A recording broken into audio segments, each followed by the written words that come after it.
Journaux français, belges, anglais, à l'échelle nationale ou internationale, tous parlent du phénomène du retour des MRE vers le Maroc. On en parle. Assalamu alaikum, bonjour à toutes et à tous. Une fois n'est pas coutume, on va faire le point sur ce qu'on appelle le phénomène du retour des Marocains résidant à l'étranger. Journaux, médias télévisés, interviews, et il y a de plus en plus de communication autour de cet engouement qu'ont les MRE, c'est-à-dire les Marocains résidant à l'étranger pour leur retour au pays. À savoir que cela englobe les deux types de MRE.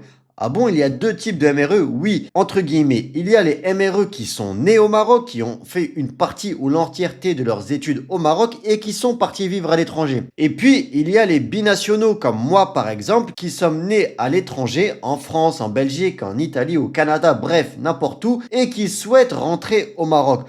Pourquoi ce choix? Quels sont les défis et les opportunités qui attendent ces personnes qui rentrent au Maroc? Je vais essayer de parcourir avec vous à travers ce phénomène cette toute nouvelle vie que décident chaque année de plus en plus de Marocains. Et tout d'abord, pourquoi de plus en plus de Marocains retournent au Maroc?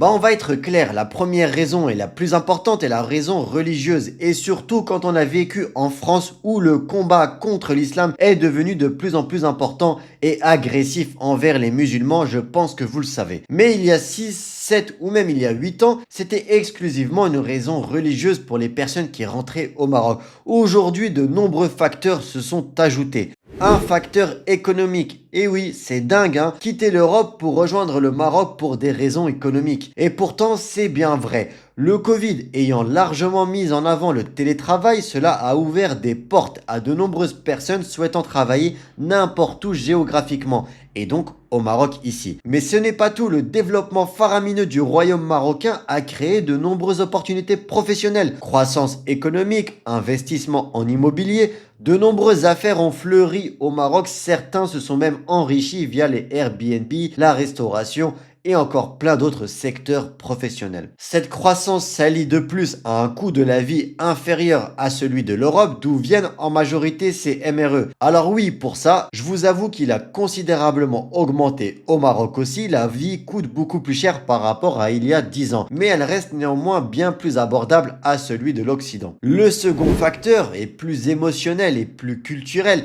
l'importance de renouer à ses racines, de se reconnecter avec son pays d'origine, se projeter sur un pays à long terme où l'on ne pourra pas être stigmatisé, un pays où l'on pourra lire les faits divers sans se dire « Oh non, c'est encore une telle origine, on va encore en prendre plein la face cette semaine. » Et je vous parle en connaissance de cause, je vous comprends. Et puis ensuite viennent les défis du retour. Bah oui, parce qu'un retour au Maroc, ce n'est pas non plus totalement rose, je vais être honnête avec vous. La réinsertion professionnelle, il faut s'insérer professionnellement. Et c'est d'ailleurs un des sujets de base de ma chaîne YouTube, que ce soit pour trouver un emploi ou pour lancer une entreprise au Maroc. Mais c'est vrai que ce n'est pas une chose simple. Même si le pays se développe et qu'il y a de nombreuses opportunités à saisir, en rentrant au Maroc, on rentre dans un autre continent, spécialement pour les binationaux qui n'ont connu le Maroc que pendant les étés. Les différences culturelles. Et oui, même si le Maroc est le vôtre pays d'origine, après des années passées à l'étranger, le choc culturel peut être réel, que ce soit dans le comportement des gens,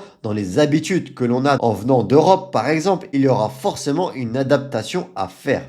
Et je vous le dis ici clairement, ce sera à vous de vous adapter et non aux Marocains locaux de s'adapter à vous. Je vous le dis car c'est vraiment très important à assimiler. Beaucoup arrivent au Maroc limite avec un comportement condescendant, en critiquant tout ce qu'il peut voir et du coup, il ne profite même pas de sa vie dans le royaume. Ensuite, il y a les démarches administratives, il faut s'y habituer, comme la gestion des documents, la fiscalité, la muqata'a, qu'est-ce que c'est que la muqata'a, le baladia, légaliser les documents, bref, tous ces nouveaux noms qu'il faudra assimiler et apprendre dans votre nouvelle vie au Maroc.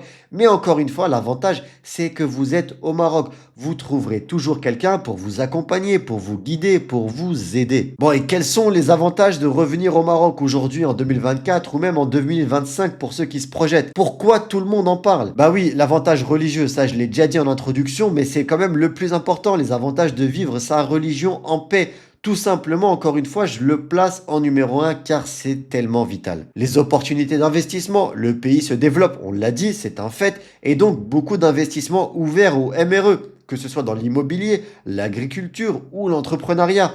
L'aide au logement, par exemple, qui est réservée aux Marocains pour leur faciliter l'acquisition d'un premier logement via des subventions. Le développement des infrastructures, les villes se développent, les défauts de la santé se corrigent peu à peu, ce n'est pas encore parfait bien sûr. La couverture médicale et sociale du pays qui s'améliore considérablement, donc oui, vous en profiterez aussi forcément en venant vivre au Maroc, tout en y contribuant en payant des taxes, mais juste en consommant via la TVA, vous allez y contribuer. Et puis, il y a la qualité de vie, le climat, la proximité avec la famille, si vous vous entendez bien avec eux, un rythme de vie plus détendu, les brunchs au soleil, en bord de mer. On va être honnête, mais vivre au Maroc, c'est aussi profiter de ce cadre formidable. Maintenant, voici quelques conseils pour un retour réussi. Il faut bien sûr préparer son retour. Je vous conseille de bien planifier, financièrement, logistiquement. Par exemple, se renseigner sur les opportunités professionnelles, préparer un plan de reconversion ou d'investissement. Et encore une fois, j'ai écrit un guide Partir vivre au Maroc qui vous accompagne des préparatifs jusqu'à l'installation avec pas mal d'infos et de conseils précieux. Donc n'hésitez pas, si vous ne l'avez pas lu, je vous mets le lien en description. Entourez-vous des bonnes personnes et éloignez-vous du négatif. Les gens qui ne feront que critiquer, il faut s'en éloigner. Si j'avais écouté toutes les personnes qui m'avaient dit de ne pas partir à l'époque, que je gâcherais ma vie,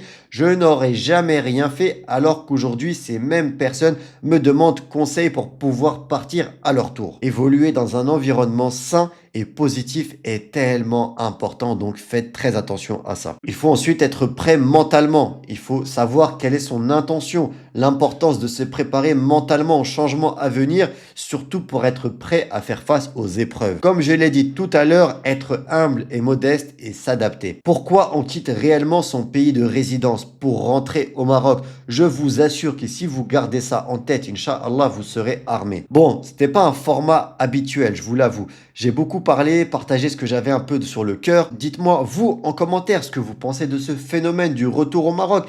Quelles sont les choses qui vous attirent le plus au Maroc ou au contraire qui vous inquiètent? Ceux qui ont déjà fait le retour dans le royaume, partagez-moi votre expérience en commentaire. Je serais ravi de lire les expériences de chacun. Est-ce que ça a été une réussite ou un échec? Pour les binationaux qui ne parlaient pas d'Alija, je le dis souvent, mais parlez la langue, apprenez-la pour vivre au Maroc. C'est extrêmement important pour profiter de sa vie marocaine. Il y a bien sûr une application mobile que j'ai faite qui s'appelle Vivre d'Alija qui vous facilite sa compréhension, disponible sur iPhone et Android. Je vous mets le lien en description. Mais ce n'est pas tout, prenez des cours, allez voir des profs, il y a souvent des cours de Darija dans les grandes villes, notamment au Maroc, des cours du soir. C'est hyper important d'apprendre la langue, surtout encore une fois pour les binationaux qui n'ont pas eu la chance d'apprendre l'arabe dans leur enfance, ou alors pour ceux qui parlent Shluh Amazir et qui du coup n'ont pas le Darija. C'est hyper important encore une fois. Si vous êtes toujours dans les préparatifs, je vous laisse avec une vidéo comment trouver un emploi au Maroc qui est très récente. Elle devrait vous aider si vous n'avez aucune piste. Quant à moi, je vous remercie d'être resté jusqu'à la fin. Je vous souhaite une excellente semaine, Inch'Allah. Et je vous dis à la semaine prochaine pour une nouvelle vidéo. Normalement, il y aura une petite surprise. Ce sera une vidéo un peu spéciale la semaine prochaine. Donc, n'hésitez pas à vous abonner si vous ne voulez pas la rater. Et bien sûr, laissez un like si vous aimez ce type de contenu. Et surtout, n'oubliez pas, prenez soin de vous, prenez soin des autres. Assalamu alaikum.